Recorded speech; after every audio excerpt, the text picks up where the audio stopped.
বাদলা দিন, আকাশ যেন নেমে এসেছে মাথার ওপর।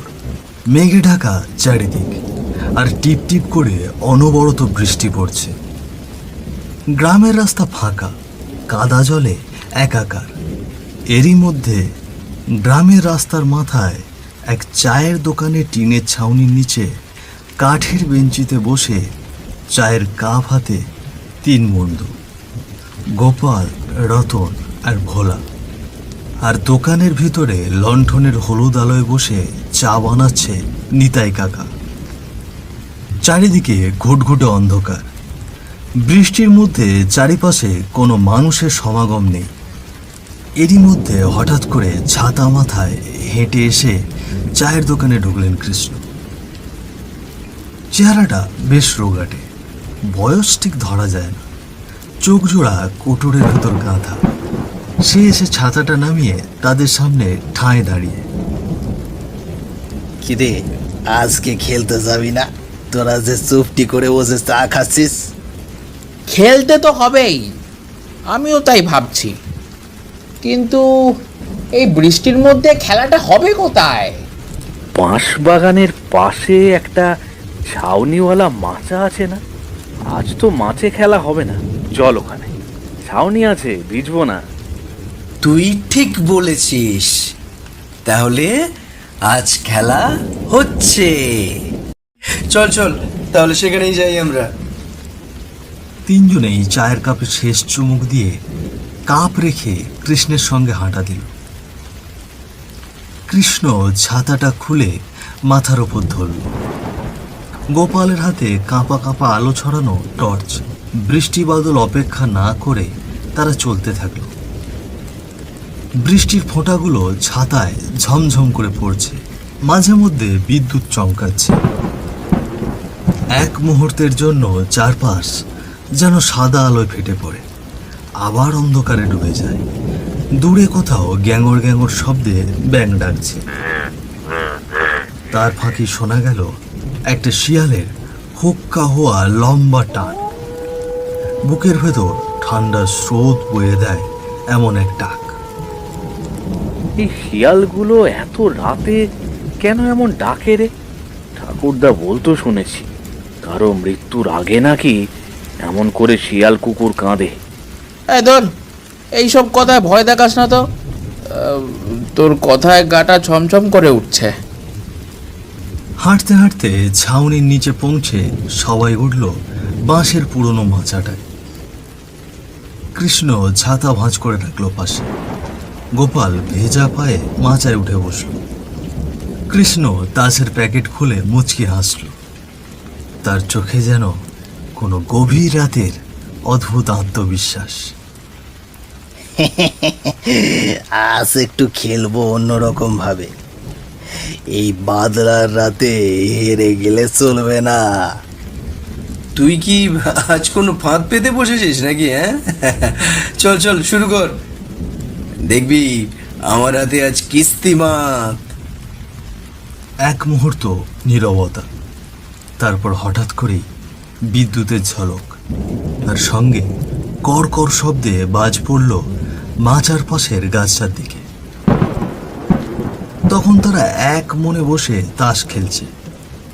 বাদলার অন্ধকারে ঘড়ির কাঁটার হিসেব ভুলে গেছে যেন। বিদ্যুতের ঝলকে মাঝে মাঝে দেখা যায় কৃষ্ণের চোখে অদ্ভুত এক দম্ভ। ঘন্টার পর ঘন্টা পেরিয়ে যায়, শেষমেশ বাজিমাত। কৃষ্ণ একে একে জিতে নেয় গোপাল, ভোলা আর রতনের সব টাকা। জোয়ার দান সব তার হাতে। জোয়ার আসরে হেরে যাওয়া তিনজন মুখ গোমড়া করে উঠে যায় মাচা থেকে। একটু দূরে বাঁশ বাগানের ধারে গিয়ে দাঁড়ায় তারা। আর ঠিক তখনই কৃষ্ণ নিঃশব্দে উঠে চলে যায় মাচা থেকে অন্ধকারের ভেতরে। শালা তো একাই বাজিমাত করে নিল রে। আমরা তো আজ নিঃস্ব হয়ে গেলাম। আমি তো শেষ সম্বলটুকু নিয়ে আজকে খেলতে এসেছিলাম। আর তো কিছু নেই রে, শেষ টাকাটাও তো গেল। উফ, এমন হার আমি কখনোই হারিনি। এখন আমার শুধুমাত্র মোবাইলটাই বেঁচে আছে, সেটা বেচেই হয়তো কালকের দানটা মারতে হবে। দিন রাত খেলে যাচ্ছি, তাও জিতি না। ভাগ্য বুঝি আমাদের সাথে নেই একদম। এই বাঁশ বাগানের পাশেই দাঁড়িয়ে কতবার এমন রাত কেটেছে, কিন্তু আজকে মনটা কেমন যেন বেশি খারাপ লাগছে রে। আমার মাথায় একটা আইডিয়া এসেছে। তোর বুদ্ধি মানেই কিছু একটা গন্ডগোল। আবার এখন কি আইডিয়া বের করলি? তোদের মনে আছে ওই পুরনো বাড়ির কথা? হ্যাঁ, ওই যেটা সরকারি দখলে গেছে, পাহারাদার রাখা হয়। হ্যাঁ, মনে আছে তো ওই পুরনো বাড়ির কথা। কিন্তু এখন তুই কি করতে চাইছিস? এই, তোর মনে আছে তো সেদিন কি হয়েছিল? হ্যাঁ রে, কিন্তু আজ তো ঝড় বৃষ্টি, পাহারাদার কি আর আছে ওদিকে? আজ যদি ঢোকা যায়, এত জিনিস যদি একটু কিছু নিয়ে ফেরা যায়, আমাদের কপাল কিন্তু খুলে যাবে রে। আরে তাহলে কি দাঁড়িয়ে থাকবো? চল না, চল দেখি একটা দান মারা যায় কিনা। বাঁশ বাগান পেরিয়ে তিনজন হাঁটছে গা ঢাকা অন্ধকারে। বৃষ্টির বেগ কিছুটা থেমেছে, তবে আকাশে এখনো কালো মেঘ ছোটাছুটি করছে। পথের শেষে চোখে পড়ে পুরনো জমিদার বাড়ির অন্ধকারে ঢাকা ছায়া। মাথা তুলে দাঁড়িয়ে আছে যেন কোনো মৃত রাজত্বের প্রহরী। লোহার গেটে মরচে ধরা, ঠেলে খুলতেই একটা ক্যাচ করে শব্দ হয়। তিনজনেই চুপচাপ ঢুকে পড়ে ভেতরে। সেখানে কোনো পাহারাদার নেই, পুরো বাড়িটা যেন ঘুমিয়ে পড়েছে। তবু ভেতরে পা দিয়ে গা ছমছম করে ওঠে। ধুলো ঢাকা আসবাবপত্র আর দামি দামি স্বর্ণের মূর্তি, কাঁসার থালা, পুরনো ঝাড়বাতি, রূপোর ঘোড়া, আরও অনেক কিছু। এসব দেখে তাদের চোখগুলো ছানা বড়া হয়ে গেছে। চোখ সরিয়ে নিতে পারছে না তারা। কিরে, দেখেছিস কত দামি দামি জিনিস? এখান থেকে যদি ছোটখাটো একটা জিনিস নিয়ে যেতে পারি, তাহলে কত টাকা উঠবে ভাবতে পারছিস? এই যে মূর্তিটা, এটা মনে হচ্ছে সোনার, চকচক করছে। এটা বেচতে পারলে তো কয়দিন নিমেষেই জুয়ার দানে বসা যাবে। তারা হাত বাড়িয়ে এগোতেই হঠাৎ শব্দ।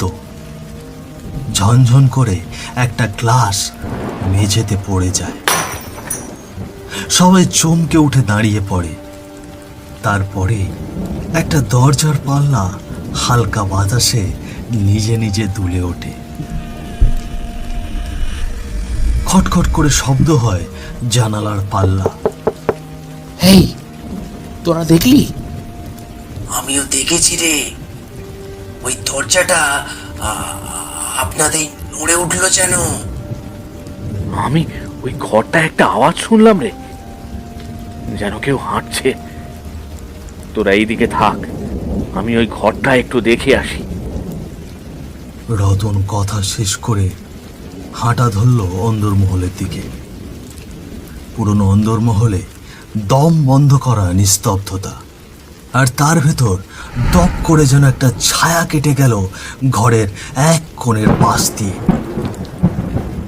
রতন থমকে যায়। মেঝেতে পায়ের শব্দ নেই, তবু মনে হচ্ছে কেউ যেন ঘোরাফেরা করছে তার চারপাশে। বাতাস ভারী হয়ে এসেছে, কেউ যেন আছে, অথচ ঘাড় ঘুরিয়ে দেখলে সেখানে কেউ নেই। আর সেই অদৃশ্য উপস্থিতি যেন বারবার সাড়া দিচ্ছে। সে যেন বারবার ঘাড় ঘুরিয়ে দেখছে পিছনে, সামনে, আশেপাশে, চারিদিকে। কিরে ভোলা, সেই যে রতন গেল আর ফিরে আসার নামই নেই। ও কি অন্দরমহলের দিকে গিয়ে গুপ্তধন পেল নাকি রে? আরে দেখছিস না কত রকমের জিনিসপত্র, আর কত দামি দামি। আরে ঘরের ভেতরে সোনা গয়না থাকতেই পারে। আরে আমার মনে হয় ও কিছু সোনা গয়না পেয়েছে, আর সেটা নিয়ে ও একাই পালিয়ে যাচ্ছে। আরে চল চল গিয়ে দেখি। তারা ইচ্ছা মতো সেখান থেকে দামি দামি জিনিসপত্র পুঁটলিতে ভরে নিয়ে পুঁটলি হাতে হাঁটা দিল অন্দরমহলের দিকে। তারা অন্দরমহলের ভেতরে পা রেখেই যেন অন্য এক জগতে ঢুকে পড়ল। চারিদিকে শুনশান নীরবতা, বাতাস পর্যন্ত থমকে আছে। ভোলা একটু সামনে এগিয়ে গিয়ে থমকে দাঁড়ালো, চোখ বড় বড় করে তাকিয়ে রইল মেঝের দিকে। গোপাল ওর পাশে এসে দাঁড়াতেই একসাথে দুজনের চোখ ছানা বড়া হয়ে গেল। সামনেই পড়ে আছে রতনের নিথর দেহ। মুখটায় ভেসে উঠছে বিষাদের ভয়, চোখ দুটো ফাঁক হয়ে আছে, যেন মৃত্যুর আগের সেই শেষ ভয়ের ছাপ এখনো পড়ে আছে তার চোখে। গলার কাছে আঙুলের দাগ। ভোলার গলা শুকিয়ে এলো। রতন মরে গেছে। এটা কে করলো বলতো? এই নির্জন জায়গায়? না না, এখানে তো কোনো মানুষজনও নেই। আমার মনে হয় এখানে থাকা ঠিক হবে না। এক মুহূর্তের জন্য তারা দাঁড়িয়ে থাকলো চুপচাপ। তারপর হঠাৎই যেন শরীর জোড়া ঘামে ভিজে উঠল দুজনেই। এক দৃষ্টিতে তাকিয়ে রইল সেই লাশের দিকে, যা তাদের চোখের সামনে খুলে দিচ্ছে এক নতুন আতঙ্কের দরজা। ভোলা আর গোপাল ছুটে পালানোর চেষ্টা করে, কিন্তু হঠাৎই তাদের পা আটকে যায়, যেন মাটির নিচ থেকে কেউ তাদের পা চেপে ধরে আছে, কিন্তু চারপাশে কেউ নেই। একটা দমকা হাওয়া এসে তাদের শরীরে লাগে। তারা পালানোর অনেক চেষ্টা করেও পা ছাড়াতে পারল না। বাতাস থমকে গেছে, গলার ভেতরটা শুকিয়ে কাঠ, চোখের পাতাও যেন নড়ছে না তাদের। দূরে কোথাও বাজ পড়ার বিকট শব্দ, আর তাদের চারপাশে এখনো সেই ঝাঁঝালো আতঙ্ক। ঠিক তখনই সামনের দেওয়ালটা কেঁপে ওঠে। একটা দমকা হাওয়া আসে দরজার ফাঁক দিয়ে, যেন বাইরে থেকে এক টানেই দরজাটা লাগিয়ে ফেললো। দৌড় দে রে ভোলা, এখানে থাকলে আমাদেরকেও মরতে হবে। কিন্তু কেমন করে দৌড় দিবি? পা তো একেবারেই তুলতে পারছি না। মনে হচ্ছে কেউ মাটির নিচ থেকে পা একেবারে টেনে ধরেছে। তারা দৌড়ে পালাতে চায়, কিন্তু পা চলে না। ঠিক তখনই তাদের পেছন থেকে ভেসে আসে এক বিকট হাসির শব্দ।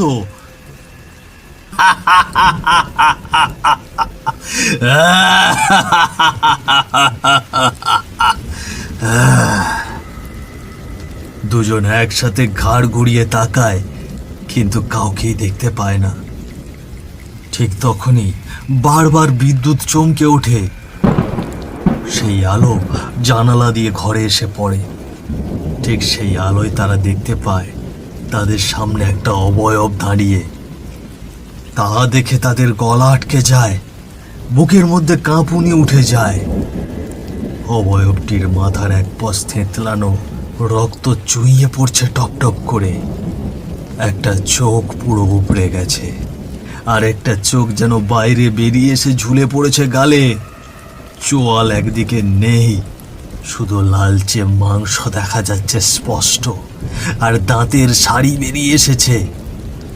শরীর জুড়ে রক্তের ছোপ, নখগুলো লম্বা, কালো আর রক্ত মাখা। সে যেন মাটির ওপর ভাসছে, আর শরীর থেকে ধোঁয়া উঠছে ধীরে ধীরে। এটা তো এখানকার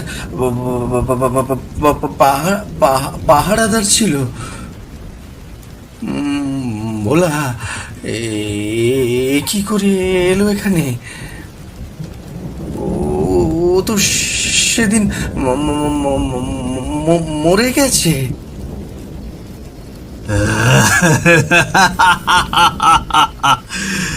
আরে সেদিন আমি মরে গেছি, কিন্তু আজ ফিরে এসেছি তোদেরকে মারতে। ওকে দেখছিস না? ওটাকে শেষ করেছি আমি।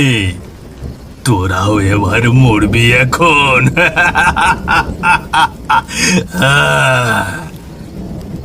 তোরা সেদিন আমার কত বড় ক্ষতি করেছিলি তোরা জানিস? তোরা শুধু লোভে অন্ধ হয়ে গিয়েছিলি। আজ শোন তাহলে আমার কত বড় ক্ষতি করেছিস। ঝড় আর বৃষ্টিতে ভিজে আছে চারিদিক। আকাশ যেন কারো শোক জানাচ্ছে। একের পর এক বিদ্যুতের ঝলক, আর দূরে কোথাও কাঁপা কাঁপা মাটির স্পর্শে বাজ পড়ছে। সেই সন্ধ্যায় নিজের ছোট্ট কুঁড়ে ঘরে স্ত্রী পূর্ণিমার সঙ্গে শেষবারের মতো কথা বলে বেরিয়ে পড়েছিল মোহন। পূর্ণিমা, আজ তো তোমাকে একাই থাকতে হবে। খুব খারাপ লাগছে তোমাকে এই অবস্থায় রেখে যেতে, কিন্তু কি করব বলো? রাতের ডিউটি না করলে খাবার জুটবে কিভাবে বলো? তুমি কোনো চিন্তা করো না, আমি খুব সাবধানে থাকব। তুমি নিজের দিকে খেয়াল রেখো। আর আজ আকাশটাও কেমন নিচু হয়ে এসেছে, সারাদিন বৃষ্টি পড়ছে। আর আর আজ আমার মনটাও না ভালো লাগছে না গো। একটা টর্চ লাইট হাতে নিয়ে মোহন বেরিয়ে পড়ে।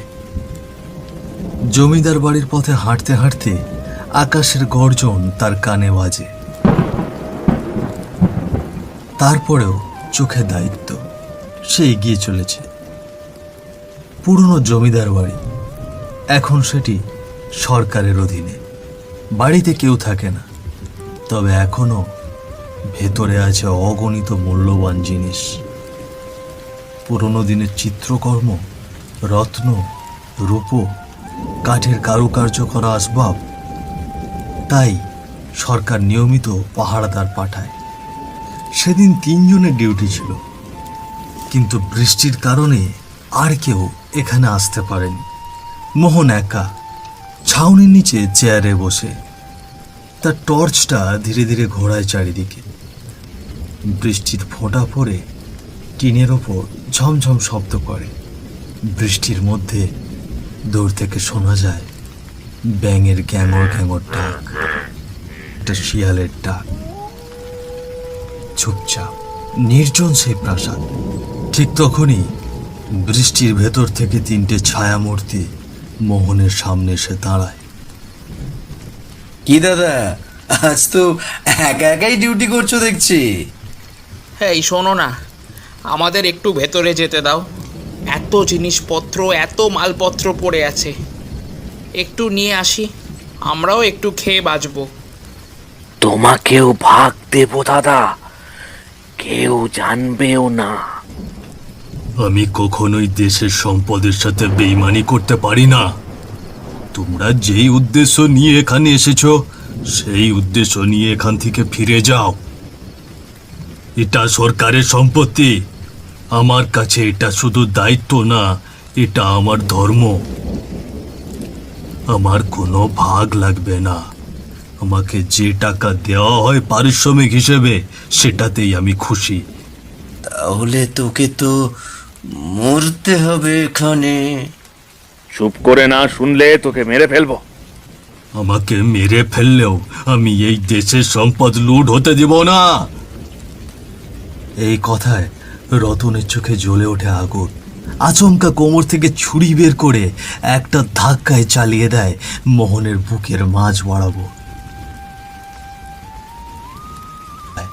মুখে কোনো শব্দ ফুটছে না, কেবল রক্ত গড়িয়ে পড়ে বুক থেকে, শরীরটা লুটিয়ে পড়ে মাটিতে। টর্চ লাইট হাতছাড়া হয়ে গড়িয়ে পড়ে এক কোণে, আলোটা ধপ করে নিভে যায়।